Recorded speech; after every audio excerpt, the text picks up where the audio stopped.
we had these various opportunities to promote things, and the one guy came along and he said, look, I'm selling South African wines for the first time at Disney, and they're launching this Africa Lodge, and wouldn't it be nice if you did some tourism promotion? And I thought, yes, Cape Craft, Cape Nature, all these things, you know, we could use this as, and it was a food and wine festival.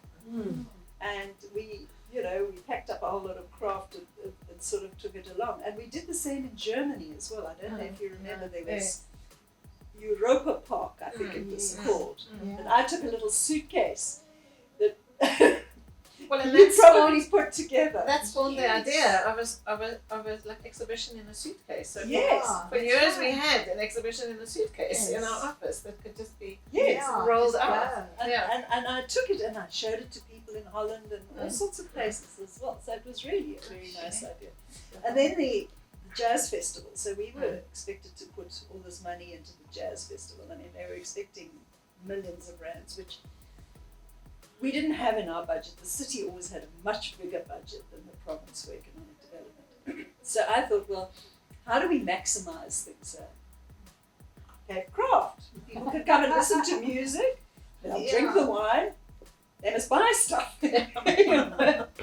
And they must, and it's a new market. It's people who wouldn't necessarily be going to Green Market Square and looking for craft on a Saturday afternoon sort of thing. So I mean, on that, it's such an interesting story because I mean, we are still doing the jazz festival. So there's still a jazz festival. Well, I mean, we have, I mean, not before COVID, but I mean, my point is that it's something that the relationship has institutionalized. It has institutionalized. Wow. But I remember, like the very first one we did was, it was like a eye opener, and it was sort of it was clear to me that you've got to think very carefully about the products that we are putting there because people are there to listen to music and drink, and they're not really there to buy.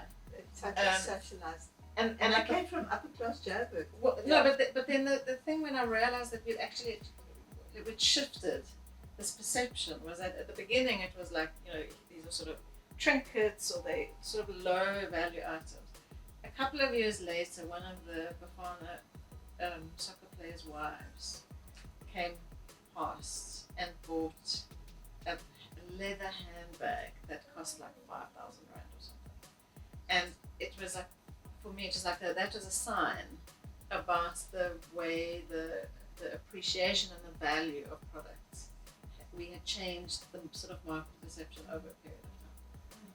So there were a number of these opportunities, the different summits and conferences and things, and the launch of the convention center for me was an absolute, opportunity to do something like this.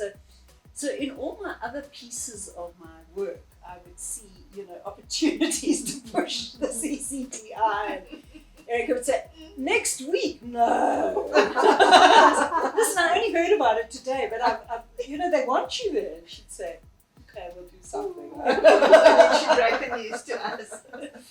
But it was always opportunistic in a good sort of way to try and push something that was a little bit out of the box.